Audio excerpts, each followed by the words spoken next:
Hello friends, welcome back to Sarathi institute of law. जो हमारी APO pre exam oriented जो lecture series चल रही है, उसके अंदर आज हम एक नया एक्ट स्टार्ट करने वाले हैं, वो है प्रोहिबिशन ऑफ ऑफेंडर्स एक्ट। हम 3 एक्ट ऑलरेडी कवर कर चुके हैं, arms act, excise act and SC ST. अगर आपने वो एक्ट्स नहीं देखे हैं तो आप जाइए उन एक्ट्स को देखिए। प्लेलिस्ट जो है वो आपको डिस्क्रिप्शन बॉक्स में अवेलेबल है। बस आपको ज्यादा मेहनत नहीं करनी, क्लिक करना है और आपको सारे वीडियोस आपके सामने अवेलेबल रहेंगे। तो बिना देर किए, बिना आलस दिखा उन वीडियोस को देखिए। अब मैं क्यों बोल रहा हूं आपको वीडियोस देखने के लिए, क्योंकि देखो कंटेंट तो आपको यूट्यूब पे और भी मिलेगा, बड़े बड़े चैनल्स का मिलेगा, फेमस टीचर्स का मिलेगा। लेकिन मैं आपको क्यों बोल रहा हूं कि हमारे वीडियोस देखिए, सिर्फ इसलिए नहीं कि हमें कुछ बेनिफिट मिल रहा है, आपको तो फ्री में अवेलेबल है सारे लेक्चर। मैं इसलिए बोल रहा हूं क्योंकि यहां पर जो आपको यूनिक चीज मिलने वाली है वही पीपीटीज, डायग्राम्स, चार्ट्स, ठीक है, डिफरेंट डिफरेंट हेडिंग्स, की टर्म्स, ये सारी चीजें आपको उन स्लाइड्स के अंदर मिलने वाली है। और यही चीजें आपको अल्टीमेटली हेल्प करने वाली है एग्जाम के अंदर उन की टर्म्स को याद करने में। क्यों? क्योंकि अगर आपने उस एग्जाम के अंदर की टर्म्स को याद नहीं किया तो फिर एमसीक्यू सॉल्व करना आपके लिए बहुत बहुत ज्यादा डिफिकल्ट हो जाएगा। मैं रिपीटेडली बहुत बार ये बोल चुका हूं कि ये जो एपीयू का एग्जाम है इसके अंदर नेगेटिव मार्किंग है। ये कोई ऐसा एग्जाम नहीं है जिसमें नेगेटिव मार्किंग ना हो और आप चलो 50-50 भी हो तो आप क्वेश्चन करके आ रहे हो। नहीं, यहाँ पे जब तक आपको 100% श्योरिटी नहीं होगी ना तो आपका पेन नहीं चलेगा एमआर भरने के लिए। ठीक है, आप सोचते रहोगे यार भरूं कि नहीं भरूं, नेगेटिव मार्किंग है, क्या होगा, नंबर कट जाएंगे। तो ये सारी चीजें आपके दिमाग में चलेगी और वहां पर आपकी हेल्प करेंगी ये सारी चीजें जो हम आपको यहाँ पर डायग्राम के चार्ट्स के थ्रू प्रोवाइड करवा रहे हैं, ताकि आपको वो स्पेसिफिक चीजें याद हो।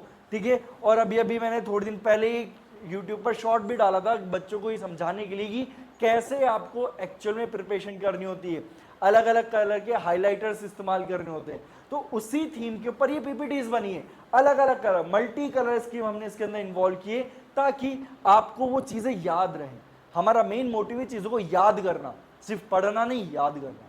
तो मैं यही उम्मीद कर रहा हूं कि जो हम पीपीटीज प्रोवाइड करवा रहे हैं उससे आपको बहुत ज्यादा हेल्प मिल रही होगी चीजों को याद करने में। तो जाइए उन वीडियोस को देखिए, पीपीटीज डाउनलोड कीजिए और उसे रिवाइज कीजिए, बहुत हेल्प मिलेगी, ट्रस्ट में। चलिए अब स्टार्ट करते हैं फाइनली हमारा आज का ये लेक्चर।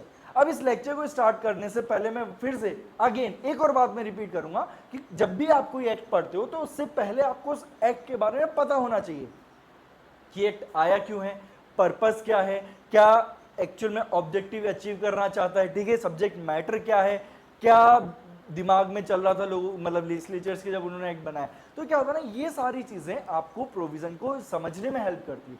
और अगर आप प्रोविजन को समझोगे तो फिर वो याद करने में भी इजी होता है। देखिए, बिल्कुल ऐसे दिमाग बंद करके कि नहीं मेरे को तो समझना ही नहीं है, मैं सिर्फ याद ही करूंगा, तो फिर ये तो बहुत डिफिकल्ट हो जाता है और हर किसी के बस की बात नहीं होती है। ऐसे रट्टू तोता बच्चे कम ही होते हैं। और ये कोई, मैं ये नहीं बोल रहा कि भाई बहुत ज्यादा खराब बात है, जैसे भी आपको एग्जाम क्लियर करने में हेल्प मिले आप करो। लेकिन मुझे लगता है ना कि अगर आप एक्ट को समझ के अगर याद करने की कोशिश करोगे तो आपको एक बेटर वे में वो चीजें याद रहेगी, लंबे टाइम तक याद रहेगी। और देखो, प्री क्लियर करना है तो हमारा मोटिव नहीं है ना, मेंस भी तो क्लियर करना है। अब मेंस में अगर कंसेप्चुअल क्वेश्चन आ गया तो क्या कर लोगे, है ना। तो इसीलिए अभी से कंसेप्ट क्लियर करते हुए चलो। और उस चीज में आपकी हेल्प करने वाले हैं ये सारे पॉइंट्स की एक्ट बना क्यों था, क्या ऑब्जेक्टिव है, क्या चल रहा था दिमाग में, सब्जेक्ट मैटर क्या है। तो इसीलिए इस लेक्चर को भी स्टार्ट करने से पहले, प्रोहिबिशन ऑफ ऑफेंडर को एक्ट को स्टार्ट करने से पहले, मैं आपको इस एक्ट के बारे में कुछ बेसिक सी चीज बताना चाहूंगा। देखिए, हमारा जो ट्रेडिशनल क्रिमिनल सिस्टम है वो क्या बोलता है, क्राइम हुआ, अगर उसको पनिश करना है, यानी कि अगर वो कन्विक्ट हो गया तो पनिश करो। पनिश कैसे करोगे, जेल भेज के, और उसको सोसाइटी से आइसोलेट कर दो। क्यों? क्योंकि गुंडे लोगों को सोसाइटी में रहने का हक नहीं है। ये हमारी ट्रेडिशनल अप्रोच बोलती है। लेकिन आपने जूरिस्प्रूडेंस के अंदर भी पढ़ा होगा कि यहां पर जूरिस्प्रूडेंस के अंदर अलग अलग थ्योरीज ऑफ पनिशमेंट होती है, जैसे कि रेट्रिब्यूटिव थ्योरी है, डेटरेंट थ्योरी है, ठीक है। और उन्हीं में से एक थ्योरी आती है आपकी रिफॉर्मेटिव थ्योरी। तो रिफॉर्मेटिव थ्योरी ये बोलती है कि भैया हर एक इंसान को सुधरने का मौका मिलना चाहिए, आप उसको सुधारो, है ना। पनिश करना बहुत इजी होता है, सुधारना डिफिकल्ट है। तो सुधारने वाला काम करो, डिफिकल्ट काम करो। क्योंकि अगर एक इंसान सुधर गया तो फिर वो सोसाइटी का एक इंपॉर्टेंट पार्ट बन सकता है, वो एक कंट्रीब्यूटिंग फैक्टर बन सकता है और इससे हमारी सोसाइटी और ज्यादा ग्रो करेगी। इसीलिए रिफॉर्मेटिव थ्योरी ये बोलती है भैया लोगों को सुधारो। और जो हमारा प्रोहिबिशन ऑफ ऑफेंडर्स एक्ट है वो भी इसी थ्योरी के ऊपर बना है कि भैया लोगों को सुधारो, जेल मत भेजो। क्योंकि देखो, जेल में क्या होगा, एक मर्डर कन्विक्ट भी वही है, एक रेपिस्ट भी वही है, एक चोर भी वही है, एक जिसने फ्रॉड किया है वो भी वही है। तो सारे के सारे लोग वहां पर मौजूद हैं। तो अब क्या यहाँ पे एक्चुअल में कोई इंसान रिफॉर्म हो पाएगा? अब वो तो क्रिमिनल के बीच में रहेगा तो उसकी संगत भी वैसी हो जाएगी, संगत वैसी होगी तो फिर उसकी हरकतें भी वैसी हो जाएगी।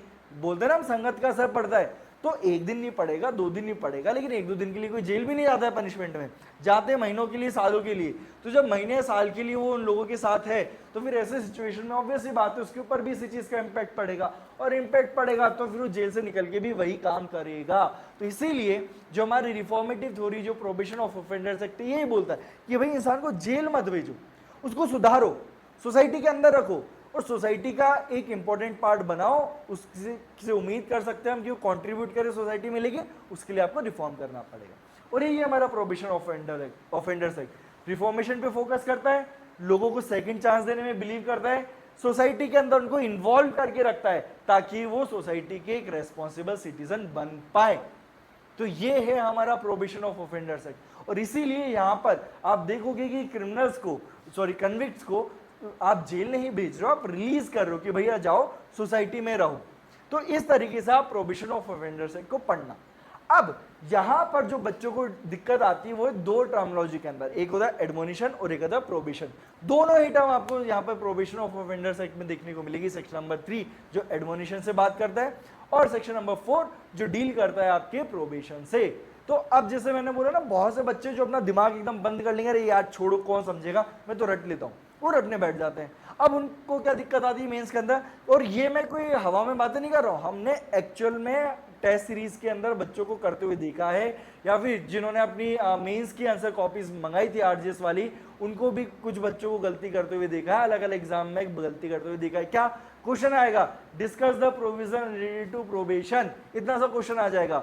अब बच्चे क्या करेंगे, सेक्शन 3 और 4 दोनों को लिख देंगे। क्यों? क्योंकि उन्हें समझ में नहीं आ रहा है कि एडमोनिशन प्रोबेशन से अलग कैसे, क्या ये इसी का पार्ट है, ये क्या है ये। तो इसीलिए आज इस लेक्चर सीरीज में सबसे पहले तो मैं जब इन टर्म को समझाऊंगा तो पहले तो इनको बेसिकली बताऊंगा कि टर्म क्या है, दोनों टर्म इंडिविजुअली। उसके बाद जब ये दोनों टर्म समझ में आ जाएगी, दोनों के प्रोविजन समझ में आ जाएंगे, फिर हम इन दोनों टर्म्स के बीच में डिफरेंस को कवर करेंगे।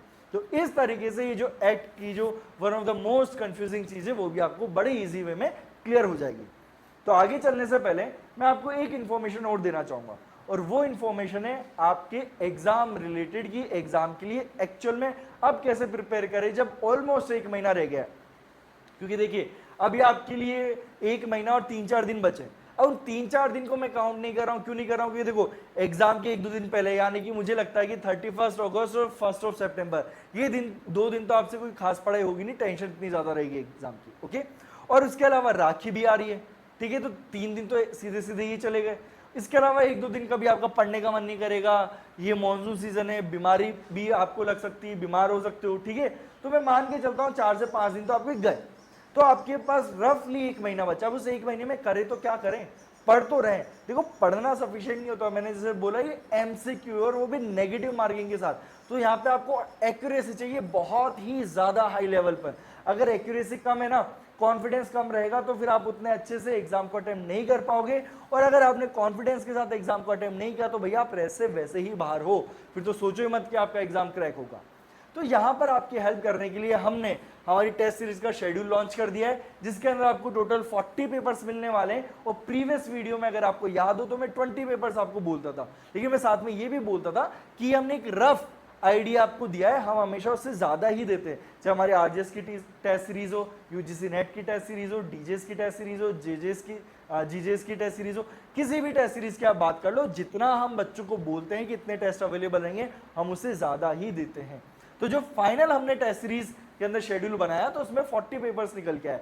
40 पेपर्स में इस तरीके से माइनर एक्ट को कवर किया है, इस तरीके से मेजर एक्ट्स को, आईपीसी की 4 टेस्ट, बीएनएस की 4 टेस्ट। अब देखो ये मत सोचना कि आईपीसी के उन्हीं क्वेश्चन को बस हमने सेक्शन नंबर चेंज करके बीएनएस में पूछ लिया, नहीं, ऑल टुगेदर डिफरेंट टेस्ट होंगे ये। हाँ, करस्पॉन्डिंग सेक्शन वाले होंगे लेकिन ऑल टुगेदर डिफरेंट क्वेश्चंस। उसके बाद आईपीसी बीएनएस का कंपैरेटिव एनालिसिस वाला टेस्ट, उसके बाद इंडियन एविडेंस एक्ट बीएसए के 1-1 टेस्ट, फिर उनका कंपैरेटिव एनालिसिस, सीआरपीसी के 5, बीएनएसएस के 5, देन उनका कंपैरेटिव। तो इस तरीके से टोटल आपके टेस्ट हैं। बाद में 5 कंप्लीट एपीयू जिसके अंदर आपको लैंग्वेज रिलेटेड क्वेश्चन भी देखने को मिलेंगे, और उसके अलावा 2 आपको जो ऑल माइनर के टेस्ट मिलने वाले, और 3 ऑल मेजर सब्जेक्ट्स के टेस्ट आपको मिलने वाले। तो इस तरीके से टोटल 40 टेस्ट मिलेंगे। मुझे नहीं लगता कि अगर आपने इस तरीके से पूरी तरीके से टेस्ट सीरीज अगर सॉल्व कर ली तो आपको फिर कोई दिक्कत आने वाली है आपके एग्जाम के अंदर। इसलिए मैं बोल रहा हूं कि अगर आपको हमारी लेक्चर सीरीज पसंद आ रही है, आपको लग रहा है कि हम कुछ ऐसी चीज प्रोवाइड कर रहे हैं जो कहीं और आपको नहीं मिल रही है, अगर आपको जेन्युइनली ये लेक्चर देखने के बाद हेल्प मिली है तो आप हमारी टेस्ट सीरीज में भी एनरोल कर सकते हैं। बिकॉज ट्रस्ट मी, अगर आपने एक बार ये टेस्ट अटेम्प्ट कर ली तो आपको कोई दूसरा टेस्ट अटेम्प्ट करने की जरूरत नहीं, कोई दूसरा क्वेश्चन बैंक सॉल्व करने की जरूरत नहीं। ये टेस्ट अपने आप में मोर देन सफिशिएंट है। और इसकी प्राइस कितनी है? सिर्फ और सिर्फ 1499। और जो आपको ऑनलाइन ऑफलाइन मोड में अवेलेबल है, मल्टीपल अटेम्प्ट्स अवेलेबल है, टिल 2 सितंबर तक ये पेपर्स आपको अवेलेबल रहने वाले हैं। यानी कि एग्जाम देने के 1 घंटे पहले भी अगर आपने व्हीकल में बैठ के देख रहे हो ना कि यार मैंने क्या गलती की है, वो कौन सा एरिया था जो मुझे थोड़ा सा ध्यान रखने की जरूरत है, अब मैं एक बार से वापस से एमसीक्यू रिवाइज कर लेता हूं, तो तब भी आपको एमसीक्यू अवेलेबल रहेंगे हमारी ऐप के ऊपर और आप मल्टीपल वो अटेम्प्ट्स उनके कर सकते हो। तो बिना देर किए आप हमसे कांटेक्ट कीजिए। अगर आपको लग रहा है कि हम आपकी हेल्प कर सकते हैं तो आप कांटेक्ट कर सकते हैं हमसे। जो हमारा कांटेक्ट नंबर है वो आपको डिस्क्रिप्शन बॉक्स में मिल जाएगा, या फिर आप हमें कमेंट सेक्शन में भी लिख के हमें कोई भी इंफॉर्मेशन है वो पूछ सकते हैं हमसे, हम रिप्लाई जरूर करेंगे। तो चलो इसी के साथ आगे बढ़ते हैं हमारे लेक्चर के अंदर। सबसे पहले मैं आपको कुछ बेसिक इंफॉर्मेशन देना चाहूंगा इस एक्ट से रिलेटेड, जो अगेन एमसीक्यू टारगेटेड है। क्या? सबसे पहले एक्ट नंबर 20 ऑफ 1958, फिर उसके बाद प्रेसिडेंट की असेंट कब मिली? 16 मई 1958। यानी कि ये जो बिल है ये एक्ट में कब कन्वर्ट हुआ? दोनों हाउस से पास हुआ, पार्लियामेंट में जो दोनों हाउस उनसे पास हुआ, उसके बाद प्रेसिडेंट की असेंट 16 मई 1958 को मिली। अब ये एनफोर्समेंट में कब आया? तो देखिए प्रोविजन ऑफ ऑफेंडर्स एक्ट में कोई एनफोर्समेंट डेट नहीं है। उसके पीछे का रीजन ये है कि यहाँ पर स्टेट्स को ये पावर दी गई थी, राइट दिया गया था कि अपने अकॉर्डिंग अपने अपने स्टेटमेंट को एनफोर्स कर सकते हैं। इसलिए कोई एक यूनिवर्सल आपको डेट देखने को नहीं मिलेगी। ओके, उसके बाद अगर मैं डेफिनेशन क्लॉज की बात करूं तो वैसे तो मैं हर एक्ट के लिए बोलता हूं कि डेफिनेशन क्लॉज इंपॉर्टेंट है, क्योंकि एमसीक्यू बनते ही बनते हैं। ठीक है, ये कोई छुपी हुई बात नहीं है। एग्जामिनर का एक फेवरेट एरिया होता है डेफिनेशन क्लॉज। लेकिन मैं ये बोल सकता हूं कि इस एक्ट का डेफिनेशन क्लॉज इतना इंपॉर्टेंट नहीं है, क्योंकि यहाँ पर एक्चुअल में कुछ डिफाइन ही नहीं किया है। कोड का मतलब सीआरपीसी जो बीएनएसएस हो गया है, प्रोबेशन ऑफिसर मतलब जो सेक्शन 13 में अपॉइंट हुआ है, प्रिस्क्राइब्ड मींस इसी एक्ट के जो रूल्स के अंदर दिया गया है, और वो सारे वर्ड्स और एक्सप्रेशन जो यहाँ पर इस्तेमाल किए गए लेकिन डिफाइन नहीं है, वो कहां से उठाने आपको? सीआरपीसी और अब बीएनएसएस। तो देख रहे हो डेफिनेशन क्लॉज में ऐसा कुछ नहीं है, लेकिन आपको ये दोनों चीजें याद रखनी है। ये दोनों चीजों से क्वेश्चन बनने के चांसेस बहुत ज्यादा रहते हैं। अब हम स्टार्ट करते हैं हमारा सेक्शन नंबर 3 जो डील करेगा एडमोनिशन से। तो सबसे पहले मैं एडमोनिशन को समझाता हूं कि होता क्या है। देखो, जब हम बचपन में कुछ गलती करते थे, छोटी मोटी गलती की है, तो हमारे पेरेंट्स क्या करते थे? हम समझाते थे बेटा ऐसे गलती नहीं करनी, देखो ये चीज टूट गई है ना, पैसे का नुकसान हो गया, इससे तुम्हें लग भी सकती थी, तुम्हें इंजरी हो सकती थी, चोट आ जाती, तुम्हें दर्द होता, दुख होता, तुम रोते, राइट। तो छोटी मोटी गलती पे तो ये करते थे, जब ज्यादा बड़ी गलती हो जाए तो झापट पहले मारते थे, उसके बाद समझाते थे, राइट। लेकिन समझाते तो फिर भी थे। तो ये जो एडमोनिशन वाला काम है, ये वो छोटी मोटी गलती वाला है कि ठीक है यार बच्चा है, गलती हो गई, समझा दो, इसको पनिश मत करो। तो यही एडमोनिशन में हो रहा है कि भाई एक इंसान है जिससे गलती हो गई, ऑफेंस हो गया, कोई छोटा मोटा ऑफेंस, कोई बड़ा ऑफेंस नहीं, छोटा मोटा ऑफेंस हुआ है, अब उसको जेल नहीं भेजते, क्योंकि जेल भेजेंगे वहां पे क्रिमिनल के कांटेक्ट में आएगा, और हो सकता है कि इस रीजन की वजह से अब वो खुद जो पहले क्रिमिनल नहीं था वो अब क्रिमिनल बन जाए। इसीलिए एडमोनिशन पे आप उसको समझा बुझा के छोड़ देते हो, ये होता है एडमोनिशन। ओके, अब हम सेक्शन रीड करते हैं। As per section 3, when a person is found guilty of an offence punishable under these provisions. कौन से प्रोविजन है? 379 theft, 380 theft in dwelling house, 381 theft by clerk or servant, 404 dishonest misappropriation of property, section 420 of cheating. अब इन्हीं offence, क्योंकि देखो IPC के इनके corresponding section BNSS में क्या हो चुके हैं? 303 थेफ्ट बन चुका है, 380 305 बन गया, 381 306 बन गया, 404 316 बन गया, 420 318 बन गया। तो ये प्रोविजन आपको याद रखने हैं। क्यों? क्योंकि देखो बीएनएस भी आपके सिलेबस का पार्ट है, तो हो सकता है कि आपसे इस तरीके से क्वेश्चन पूछ लिया जाए। तो अगर आपने इनमें से कोई ऑफेंस किया है या फिर कोई दूसरा ऑफेंस किया है जो पनिशेबल है, कैसे? इम्प्रिजनमेंट अप टू 2 इयर्स या फिर फाइन या फिर बोथ, यानी कि 2 साल या 2 साल से कम का ही आपको पनिशमेंट दिया गया, यानी कि बहुत मामूली सा कोई आपने ऑफेंस किया है। अगर इस तरीके का आपने कोई ऑफेंस किया है और साथ में प्रीवियस कन्विक्शन भी प्रूव नहीं हुआ, यानी कि ऐसा नहीं कि आप प्रीवियसली कन्विक्टेड हो किसी दूसरे ऑफेंस में, राइट, पहले भी कोर्ट आपको सजा सुना चुका है, तो प्रीवियस कन्विक्शन नहीं होना चाहिए। और इसके रिगार्डिंग एक एक्सप्लेनेशन है, वो बोलती है for the purpose of this section provisions previous conviction against a person shall include any previous order made against him under this section or section 4। यानी कि देखो, अगर हमने आपको प्रीवियसली क्या किया था, सेक्शन 3 या फिर सेक्शन 4 का बेनिफिट दिया था, तो अब हम उसको प्रीवियस कन्विक्शन मान के चलेंगे, इवन दो आपको जेल नहीं भेजा गया था, आप जेल में नहीं गए थे, आपको छोड़ दिया गया था, लेकिन फिर भी हम उसको क्या करेंगे, प्रीवियस कन्विक्शन मान के चलेंगे। और आप ये नहीं बोल सकते ओहो सर पिछली बार तो मुझे जेल भेजा ही नहीं था तो कन्विक्शन का हुआ, नहीं भैया, कन्विक्शन तो वो हो गया है, हाँ आपको एडमोनिशन या प्रोबिशन का बेनिफिट दिया गया था, दैट्स अ डिफरेंट थिंग। तो प्रीवियस कन्विक्शन नहीं होना चाहिए। अगर ये कंडीशन फुलफिल होती है फिर कोर्ट क्या करेगा, कोर्ट कंसीडर करेगा 3 चीजों को। क्या है 3 चीजें, circumstance of the case, nature of the offence and character of the offender. यानी कि जैसे मैंने बोला ना, एक मर्डर को और एक पेटी थेफ्ट वाले को क्या आप सेम समझोगे क्या, भैया किसी ने अपना पेट भरने के लिए चोरी किया, यानी कि उसे भूख लग रही थी, 3-4 दिन से कुछ नहीं खाया, चिप्स उठा लिए, ठीक है, फ्रूट्स की शॉप से केले उठा लिए उसने, तो ये तो चीज ही अलग हो गई ना। तो यहां पर जो सर्कमस्टांस थे अलग थे, वहीं पे किसी ने मर्डर किया है वो अलग है, कोई जबरदस्ती मतलब किसी ने किसी को चाकू दिखा के, जो हम बोलते हैं ना कि रॉबरी कर ली है, डेकोइटी कर लिया, एक्सटॉर्शन कर लिया, ये पूरी तरीके से अलग है, ठीक है। इवन तो उसमें पनिशमेंट ज्यादा है, बट मैं आपको यहाँ पे सिर्फ नेचर समझाने की कोशिश कर रहा हूँ कि ऑफेंस का नेचर अलग अलग होता है, सर्कमस्टांसेस अलग अलग होते हैं, इसमें ऑफेंस कमिट किया गया था, तो ये सारी चीजें देखेंगे। और जब ये सारी चीजें कंसिडर करने के बाद कोर्ट को लगता है कि नहीं इससे गलती हो गई थी, ठीक है, ये वैसे कोई क्रिमिनल प्रवृत्ति का इंसान नहीं है, इसको समझा बुझा के छोड़ देना चाहिए, तो छोड़ देंगे कि भाई ठीक है जाओ घर पर रहो, कोई दिक्कत की बात नहीं है, लेकिन ऐसी गलती वापस से मत करना, अदरवाइज फिर हम पनिश करेंगे। ओके, तो ये होता है एडमोनिशन। क्या चीज क्लियर हो गई आपको? तो अगर क्लियर हो गई है फिर नहीं हुई है, दोनों ही सिचुएशन में आप हमें कमेंट सेक्शन में जरूर बताइए। देखो लाइव क्लास चल नहीं रही है, अदरवाइज बच्चों को देख के हमें समझ में आ जाता है कि कितना क्लियर हो रहा है कितना नहीं हो रहा है, लेकिन अगर आपको समझ में आ रहा है तो हमें कमेंट सेक्शन में जरूर बताइए। अब चलते हैं सेक्शन नंबर 4 पर, जो बात करता है प्रोबिशन की। अब प्रोबिशन क्या बोलता है, when a person found guilty of an offence is the, फिर क्वेश्चन नेक्स्ट क्वेश्चन क्या आएगा कोर्ट के दिमाग में, is the offence punishable with death और इम्प्रिजनमेंट फॉर लाइफ, यानी कि जो ऑफेंस उसने कमिट किया है क्या उसमें डेथ पनिशमेंट प्रोवाइडेड है या फिर एलआई प्रोवाइडेड है। अगर इनमें से कोई भी एक प्रोवाइडेड है यानी कि यस, तो फिर आपको सेक्शन 4 का बेनिफिट नहीं दिया जाएगा। हाँ, अगर डेथ या फिर एलआई वहां पर प्रोवाइडेड नहीं है तो फिर आपको सेक्शन 4 का बेनिफिट यानी कि प्रोविजन का बेनिफिट दिया जाएगा। लेकिन अगेन कोर्ट क्या कंसीडर करेगा, 3 चीजें, circumstance of the case, nature of the offence and character of the offender. तो ये चीजें कंसीडर करके कोर्ट प्रोबिशन पे छोड़ देगा।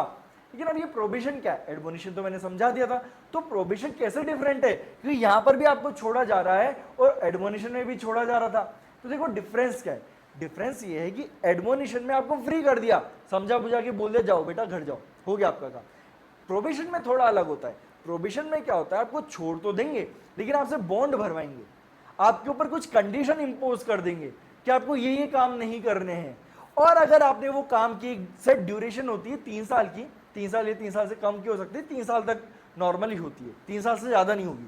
तो क्या होगा, आपके ऊपर कंडीशन इंपोज कर दी और 3 साल तक आपके ऊपर नजर रखी जाएगी कि क्या आप वो जो आपके ऊपर कंडीशन इंपोज की क्या उनको फुलफिल कर रहे हो नहीं कर रहे।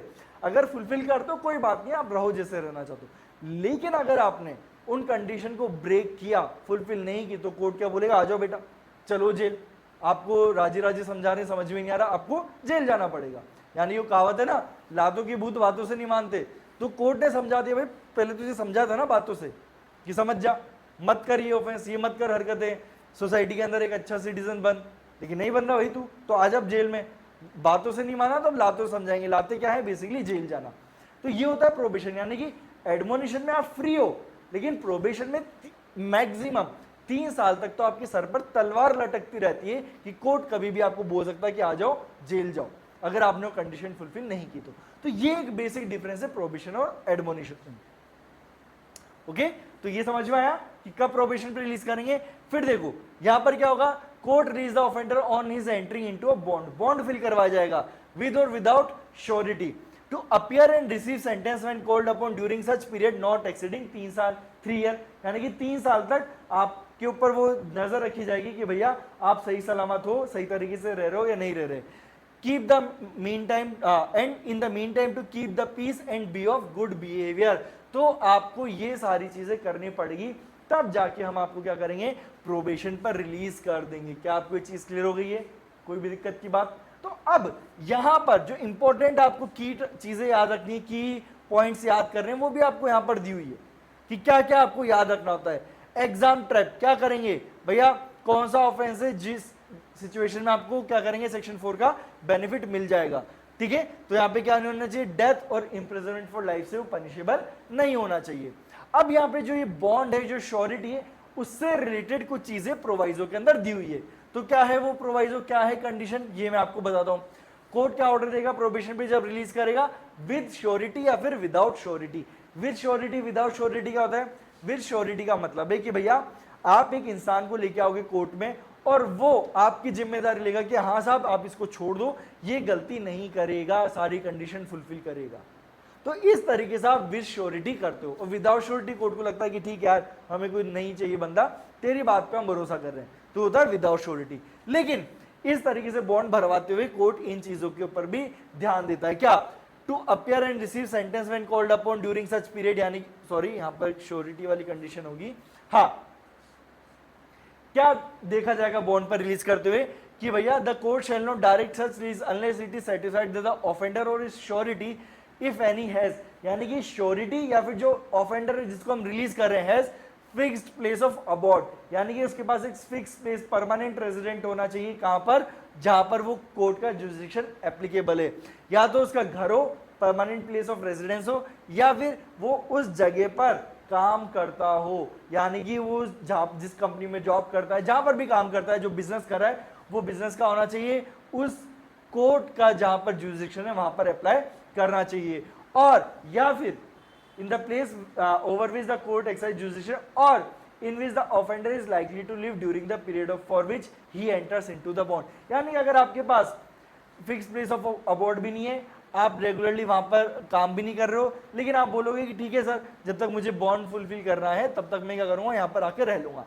यानी कि लेट सपोज एक इंसान है जो जोधपुर में एक शॉप रन करता है, और वो जयपुर आता है घूमने, मानसून सीजन है, आ गया घूमने, यहां पर उसने कुछ ऑफेंस कर दिया, अब उसको प्रोबेशन पे रिलीज कर दिया। अब कोर्ट देखेगा यार ये जयपुर का भी नहीं रहने वाला है ना, ये काम भी जयपुर में नहीं कर रहा, तो फिर इसको प्रोबेशन पे रिलीज करे कि नहीं करे, तो फिर वो इंसान बोलेगा साहब कर दो रिलीज, मैं टेम्परेरीली जब तक ये बॉन्ड कंप्लीट नहीं हो जाता, टाइम पीरियड एक्सपायर नहीं हो जाता, तब तक मैं जयपुर में रह लूंगा, कोई नहीं, जेल जाने से तो अच्छा है कि मैं जयपुर में ही रह लूँ, वो बिजनेस कोई और संभाल लेगा, मेरा भाई संभाल लेगा, फ्रेंड संभाल लेगा, मैनेजर संभाल लेगा, लेकिन एटलीस्ट जेल तो नहीं जाना पड़ेगा।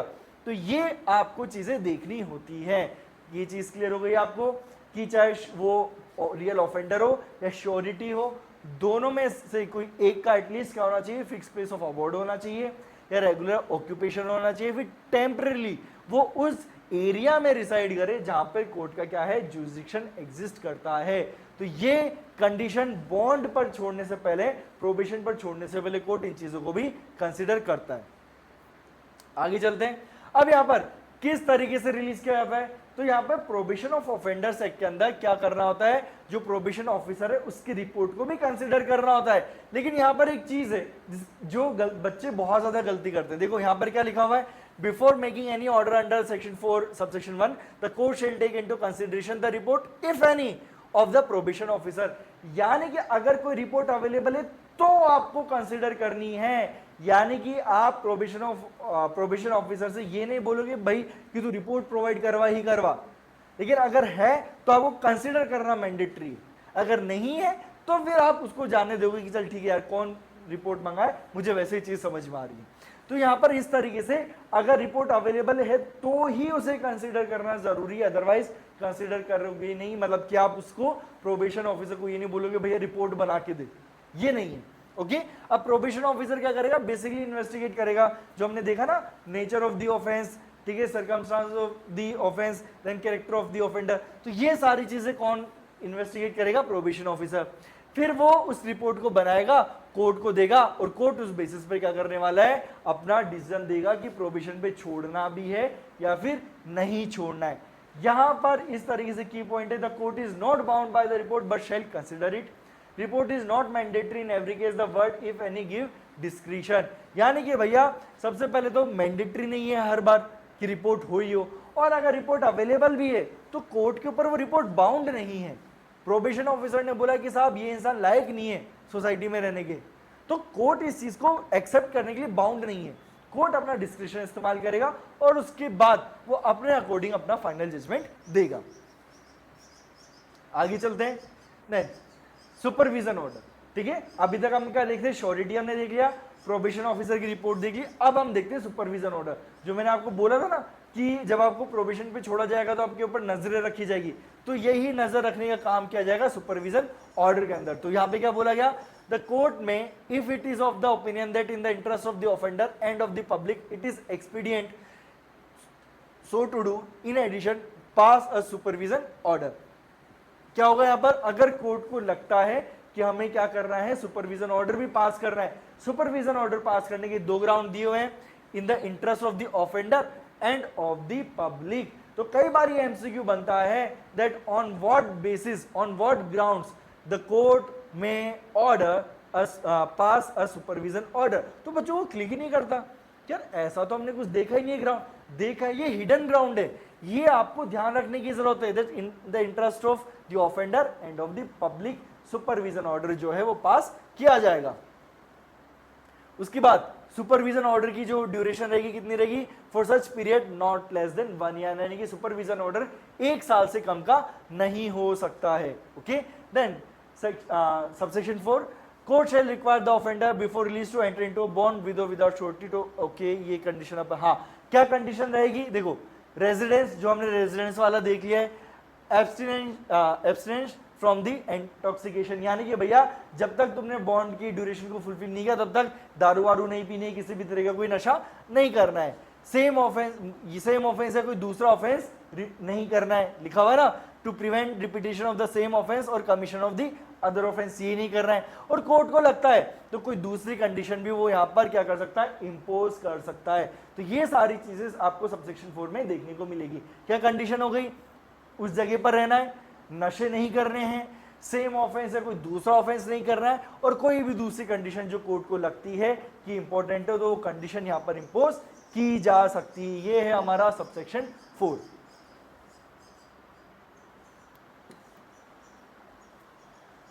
अब आगे चलते हैं। Subsection 5, the court must ensure that the offender understand and receives the supervision order with its term and condition। यानी कि जो हमने सुपरविजन ऑर्डर बनाया है उसके अंदर जो हमने कंडीशन भी इंपोज की, सब कुछ किया है, तो ऑफेंडर को तो बताना पड़ेगा ना। बोलेगा साहब मुझे तो समझ में ही नहीं आता क्या था, मुझे क्या करना है क्या नहीं करना है, इसलिए गड़बड़ हो गई, माफ कर दो मुझे। नहीं, इसीलिए कोर्ट के ऊपर ये ड्यूटी डाली गई है कि भैया कोर्ट को क्या करना पड़ेगा? वो जब सुपरविजन ऑर्डर पास करेंगे तो ऑफेंडर को समझाना पड़ेगा कि सुपरविजन ऑर्डर में क्या लिखा हुआ है, आपको क्या काम करना है क्या नहीं करना है, किस तरीके से प्रोबेशन ऑफिसर आपके ऊपर नजर रखेगा, क्या कंडीशन फुलफिल करनी है। तो ये सारी चीजें ऑफेंडर को क्या समझाई जाएगी? ऑफेंडर को समझाई जाएगी। और कॉपी किसको दोगे आप? ऑफेंडर को भी दोगे। श्योरिटी, अगर आपने बॉन्ड विद श्योरिटी वाला फिल करवाया तो श्योरिटी को भी जाएगी, और साथ में जो प्रोबेशन ऑफिसर है उसको भी उस बॉन्ड की एक कॉपी, उस सुपरविजन ऑर्डर की कॉपी सेंड की जाएगी। ओके, अब चलते हैं आगे। सेक्शन 3 एंड सेक्शन 4 में डिफरेंस, ये आपके लिए बहुत ज्यादा इंपॉर्टेंट है इन कंसेप्ट को समझने के लिए भी, और साथ में जब आप मेंस के आंसर राइटिंग करोगे तो वहां पे हो सकता है कि इस तरीके से आपसे डिफरेंस पूछ लिया जाए, what are the differences between probation and admonition. तो आपको ये चीजें पता होनी चाहिए। ओके, तो देखो, अगर मैं सेक्शन 3 और सेक्शन 4 की बात करूं, ग्राउंड्स भी दिए हुए हैं किस बेसिस पर हमने डिफरेंशिएट किया है, और यहां पर डिफरेंस भी दिया हुआ है। नेचर ऑफ रिलीफ, इसको हम बोलते हैं एडमोनिशन, इसको हम बोलेंगे probation of good conduct. Eligible offences, कब कब आपको रिलीज किया जा सकता है, तो यहाँ पर ऑफेंसेस की लिस्ट दी हुई है, और यहाँ पर भी ये दिया हुआ है, any offence not punishable with death और LI। Previous conviction, no previous conviction proved, no specific bar of previous conviction. Court's opinion किस ग्राउंड पर आपको करना है ये आपको यहाँ पर दिया हुआ है। ये चीज जो है ऑलमोस्ट यहाँ पर सेम है, ऑलमोस्ट क्या सेम ही है यहाँ पर। बॉन्ड एंड श्योरिटी, यहाँ पे आपको बॉन्ड और श्योरिटी देने की जरूरत नहीं है, यहाँ पर आपको बॉन्ड तो फुलफिल करना पड़ेगा, श्योरिटी मैंडेटरी नहीं है।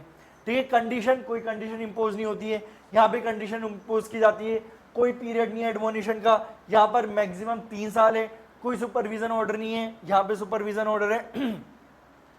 और इफेक्ट क्या होता है, ऑफेंडर को रिलीज कर दिया और no conviction recorded for the future disqualification, और यहाँ पर आपने उसको रिलीज कर दिया विद कंडीशन, और अगर उसने कंडीशन फुलफिल नहीं की तो आपको यहाँ पर वो जो बॉन्ड फिल करवाया था उसको कैंसिल कर देंगे और आपको फिर से बोला जाएगा कि भैया आओ, आप हमें अपनी खातिरदारी को मौका दो, आपको जेल में रखा जाएगा, आपकी खातिरदारी की जाएगी क्योंकि आप बाहर रहने लायक नहीं हो। तो ये सारी चीजें आपको कहां देखने को मिली है, सेक्शन नंबर 4 के अंदर देखने को मिली है। अब चलते हैं आगे। तो अब जो हम आगे करने वाले वो है लैंडमार्क जजमेंट, जो आपको पता होने चाहिए, क्योंकि देखो एमसीक्यू सिर्फ ऐसा नहीं ना कि सिर्फ और सिर्फ डायरेक्ट से बन के आएंगे, एमसीक्यू तो कहीं से भी बन सकते हैं, और ये लैंडमार्क जजमेंट है जो आपको पता होने चाहिए, क्योंकि चांसेस है कि शायद इनमें से ही कोई क्वेश्चन आपके सामने आ जाए।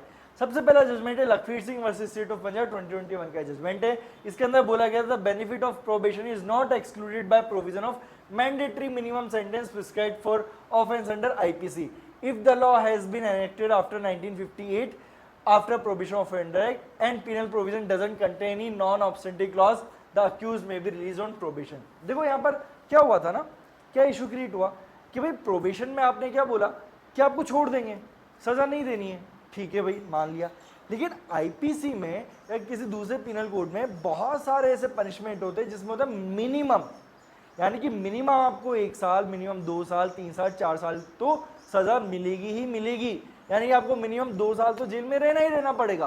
तो यहाँ पे कॉन्फ्लिक्ट अराइज हो गया कि सर सेक्शन 4 तो बोला जेल जाने की जरूरत ही नहीं, छोड़ दो, और आईपीसी में कुछ प्रोविजन है जो बोले कि भैया मिनिमम 2 साल तो जेल जाना ही जाना है, तो अब ये हो गई ना दिक्कत। तो यहाँ पर ऑनरेबल कोर्ट ने ये बोला कि अगर इस तरीके से कभी भी कॉन्फ्लिक्ट अराइज हो रहा है तो कोई दिक्कत की बात नहीं है, आप प्रोबेशन का बेनिफिट दे दो, लेकिन अगर पिनल लॉ में लिखा हुआ है not withstanding anything content in any other law, यानी कि पिनल प्रोविजन के अंदर एक नॉन ऑब्स्टेंटिव क्लॉज है, तो आपको पिनल प्रोविजन को प्रेफरेंस देनी है, अदरवाइज आप उस इंसान को प्रोबेशन पे छोड़ सकते हो, इवन दो आईपीसी या पिनल प्रोविजन के अंदर मिनिमम पनिशमेंट दिया हो, तब भी उसका कोई फर्क नहीं पड़ने वाला है हमारे प्रोबेशन ऑफ ऑफेंडर्स एक्ट के अंदर।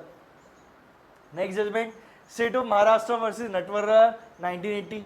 In case of gold smuggling, the Supreme Court has declined to accord to the accused found guilty the benefit of probation of offenders act because smuggling of gold not only affects public revenue and public economy but often escapes detection। यानी कि भैया ये serious offence है, हमने बोला था ना section 4 के अंदर 3 चीजें ध्यान देनी होती है, nature of the offence, circumstances of the offence, then characteristics of the offender. तो यहाँ पर कुछ लिस्ट है, मैं 4-5 जजमेंट्स आपके सामने लेके आया हूं जिसके अंदर कोर्ट ने ये डिसाइड किया था क्या इस टाइप के ऑफेंस के अंदर हम प्रोबेशन का बेनिफिट देंगे या फिर नहीं देंगे। गोल्ड स्मगलिंग वाला हो गया, state of Rajasthan versus Shrichand 2015 का जजमेंट है, प्रोबेशन का बेनिफिट कब नहीं मिलेगा, जब आपने कोई क्राइम किया अगेंस्ट दी वुमेन, यानी कि वुमेन के अगेंस्ट में अगर आपने कोई ऑफेंस किया है तो आपको प्रोबेशन का बेनिफिट नहीं मिलेगा। स्टेट ऑफ गुजरात वर्सेस वीवी चौहान, इसमें ईयर रह गए इन 2 जजमेंट के अंदर, बट आप जजमेंट याद रख लेना। Section 4 will not apply to anti corruption cases. Dalbir Singh versus state of Haryana, section 4 will not apply to case under section 304A IPC. Vaju Srinivasu alias Srinu versus state of Andhra Pradesh 2002 का एनडीपीएस के मामलों में आपको सेक्शन 4 का बेनिफिट नहीं मिलेगा। देव के अलियास काला versus state of Haryana 1979, section 4 का बेनिफिट आपको किडनैपिंग और अबडक्शन में नहीं मिलेगा। तो ये कुछ केसेस में आपके सामने लेके आऊँ, ये लिस्ट को एग्जॉस्टिव नहीं है, आपको और भी जजमेंट्स मिल सकते हैं, लेकिन जो मुझे कुछ बेसिक जजमेंट्स लगी जो मुझे लगा कि आपको पता होने चाहिए एग्जाम पर्सपेक्टिव से, तो ये वो जजमेंट है। चलिए अब चलते हैं सेक्शन नंबर 6 के ऊपर। सेक्शन नंबर 5 आपकी प्री सिलेबस का पार्ट नहीं है, इसलिए हम वो कवर नहीं कर रहे हैं। देखो जो हमारा सेक्शन नंबर 6 है ना, एक स्पेशल प्रोविजन है for any offender below the age of 21 years. अभी तक जो हमने सेक्शन 3 एंड सेक्शन 4 पढ़ा था वो इन जनरल प्रोविजन था, लेकिन जो सेक्शन 21 है ना, वो सॉरी सेक्शन नंबर 6 है, वो एक स्पेशल प्रोविजन है उन सारे ऑफेंडर्स के लिए जो 21 साल से छोटे हैं। अब क्या बोलता है section number 6, when a person under under 21 years is found guilty of an offence punishable with imprisonment but not with imprisonment for life, the court shall not sentence him to imprisonment unless it is certified that it would not be desirable to deal with him under section 3 और section 4। यानी कि ये बोला गया कि भैया कोई भी ऑफेंडर है जो पहली बात तो जजमेंट आ गया कि इसने ऑफेंस किया है लेकिन उसकी एज 21 साल से कम है, तो ऐसी सिचुएशन में देखा जाएगा कि पहली बात तो जो उसने ऑफेंस किया उसके लिए पनिशमेंट कितनी है, तो कितनी पनिशमेंट है भैया, लाइफ इम्प्रिजनमेंट नहीं होनी चाहिए, है ना। तो क्या है, लाइफ इम्प्रिजनमेंट नहीं होनी चाहिए। तो अब ऐसी सिचुएशन में the court shall not sentence him to imprisonment, यानी कि कोर्ट उसे जेल नहीं भेजेगा, ठीक है, शैल वर्ड यूज में लिया गया है, यानी कोर्ट उसे जेल नहीं भेजेगा unless it is satisfied that it would not be desirable to deal with him under section 3 and section 4। यानी कि देखो सेक्शन 3 और 4 में शैल वर्ड यूज नहीं लिया गया था, वहां पे मे वर्ड यूज में लिया था, यानी कोर्ट चाहे तो सेक्शन 3-4 का बेनिफिट दे, चाहे तो ना दे। लेकिन यहाँ पे सेक्शन 6 में बोला गया अगर ऑफेंडर 21 साल से छोटा है और ऑफेंस लाइफ इम्प्रिजनमेंट से पनिशेबल नहीं है तो कोर्ट को उसका बेनिफिट देना पड़ेगा अनटिल अनलेस उन्हें लगता है कि नहीं ये डिजायरेबल नहीं है, यानी कि काइंड ऑफ ये मैंडेटरी है कि अगर इंसान 21 साल से छोटा है, ऑफेंडर 21 साल से छोटा है तो उसे सेक्शन 3 या सेक्शन 4 का बेनिफिट दिया जाएगा। तो देखो यहाँ पर मैंने इसको डायग्राम के थ्रू भी समझाने की कोशिश की है। इंसान यानी ऑफेंडर है, गिल्टी प्रूव हो गया, 21 साल से छोटा है क्या, अगर 21 साल से छोटा नहीं है तो नॉर्मल लॉ अप्लाई होगा, बात खत्म। लेकिन अगर 21 साल से छोटा है फिर ये देखा जाएगा क्या ऑफेंस लाइफ इम्प्रिजनमेंट से पनिशेबल है, अगर है तो फिर सेक्शन 6 का बेनिफिट नहीं है, और अगर नहीं है तो फिर court must first consider section 3 and 4, यानी कि उसको क्या करना पड़ेगा, सेक्शन 3 और 4 का बेनिफिट देना पड़ेगा।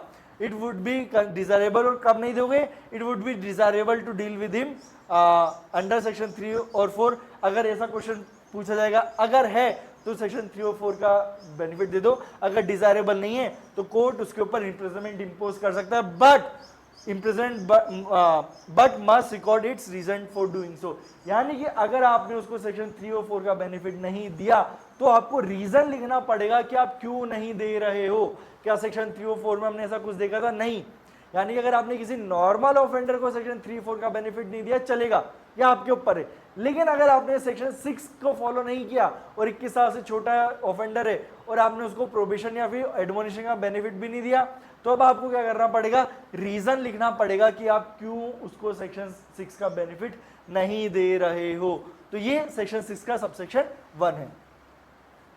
की पॉइंट जो आपको याद रखने हैं, ऑफेंडर 21 साल से छोटे का होना चाहिए, ऑफेंस लाइफ इम्प्रिजनमेंट से ज्यादा लाइफ इम्प्रिजनमेंट से पनिशेबल नहीं होना चाहिए, court shall not word use है, देखो इसलिए हाईलाइट करके रेड कलर में लिखा हुआ है, court shall not sentence him to imprisonment unless satisfied, उसको 3 और 4 का बेनिफिट देना पड़ेगा, अगर नहीं देते हो तो आपको यहाँ पर स्पेसिफिकली रीजन बताना पड़ेगा।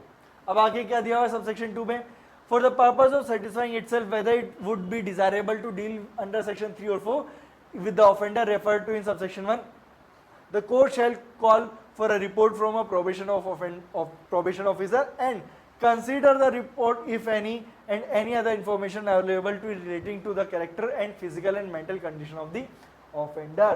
तो यहाँ पर क्या बोला गया कि जब हम ये डिसाइड करेंगे कि क्या ये डिजायरेबल है या फिर नहीं है, क्या उसे सेक्शन 6 के अंदर डाला जाए, क्या उसे सेक्शन 3 और 4 का बेनिफिट दिया जाए नहीं दिया जाए, ये डिसाइड करने के लिए प्रोबेशन ऑफिसर की रिपोर्ट को कंसीडर करेंगे। और प्रोबेशन ऑफिसर की रिपोर्ट में क्या देखा जाएगा, character of the offender and physical and mental condition of the offender. क्योंकि देखो ये माना जाता है कि यार कोई इंसान अगर 21 साल से छोटा है तो अभी उसमें इतनी समझ नहीं है कि ऑफेंस कर रहा है कि नहीं कर रहा है, क्या हो रहा है। जैसे अभी आपने देखा ना जंतर मंतर पे जो हिस्टोरिकल प्रोटेस्ट हुई अभी, जिसमें हमारे यूनियन के एजुकेशन मिनिस्टर को रिजाइन भी करना पड़ा, तो जब वो प्रोटेस्ट होती, कुछ लोग प्रोटेस्ट को सपोर्ट कर रहे, कुछ लोग नहीं कर रहे। तो जो लोग सपोर्ट नहीं कर रहे वो यही तो बोले थे कि यहाँ पे जो बच्चे हैं उनको इतनी समझ नहीं है कि यहाँ पर वो जो कर रहे हैं गलत है फिर सही है। क्यों, क्योंकि सारे बच्चे टीनेजर्स हैं, काफी यंग है। तो यही बात यहाँ पर बोली जा रही है कि जब इंसान ने वो ऑफेंस किया है तो देखा जाएगा क्या वो फिजिकली और मेंटल उसकी इस तरह की कैपेबिलिटी थी कि उसे समझ में आ रहा था कि मैं कर क्या रहा हूँ। तो ये सारी चीजें कंसिडर की जाएगी और उसके बाद डिसाइड किया जाएगा कि क्या वो इंसान सेक्शन 3 और 4 का बेनिफिट मिलेगा एज पर सेक्शन 6 या फिर नहीं मिलेगा। तो ये सारी चीजें आपको सबसेक्शन 2 के अंदर देखने को मिलेगी।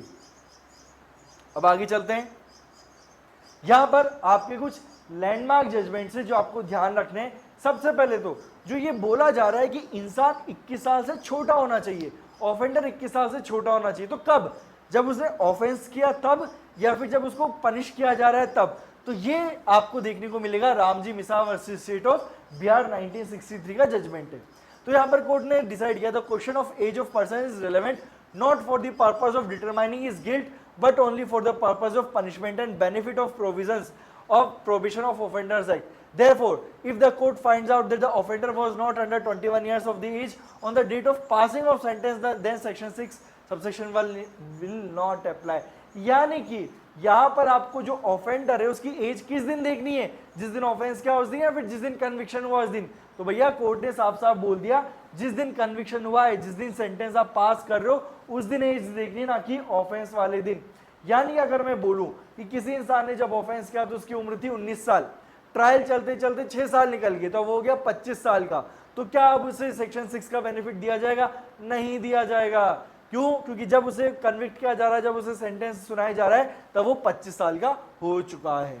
Okay, then second judgment, Lakhvir Singh versus state of Punjab, section 6 as per its own title has provided for restriction on imprisonment for offender under 21 years of age.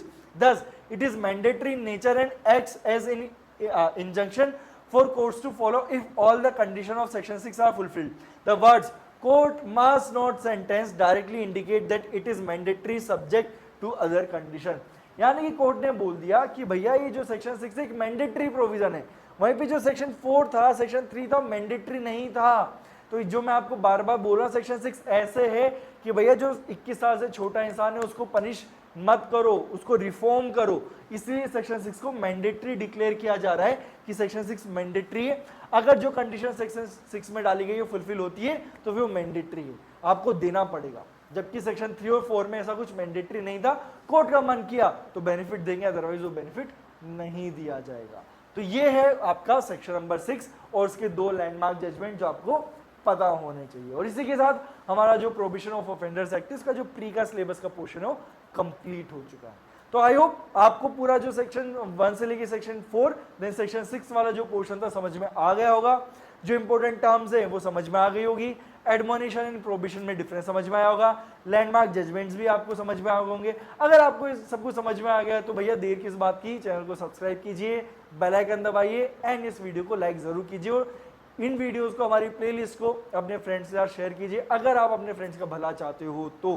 क्योंकि देखो, अगर आप अपने फ्रेंड्स का भला चाहते हो और आपको वीडियोस पसंद आ रहे हैं तो आप अपने फ्रेंड्स के साथ जरूर शेयर करोगे ताकि वो भी वीडियोस देख ले। अदरवाइज तो भैया किसको पता कि चुपचाप वीडियोस देखे जा रहे हैं, चुपचाप यहाँ से नॉलेज ली जा रही है लेकिन लोगों को बता नहीं रहा। हमने ऐसे भी लोग देखे जो इंस्टीट्यूट को ज्वाइन करेंगे लेकिन बाहर सबको बोलेंगे नहीं नहीं हमने ज्वाइन नहीं किया, हम तो सेल्फ स्टडी कर रहे हैं। बहुत से लोग होते हैं, क्या आप उनमें से एक हो या फिर नहीं हो? इस बात का प्रूफ ये होगा कि आपने वीडियो देखा और फिर अपने फ्रेंड के साथ शेयर किया कि मुझे वीडियो पसंद आया, तुम भी देख लो, ये पीपीटी स्लाइड तुम भी डाउनलोड कर लो, तो ये टेस्ट आपका भी है।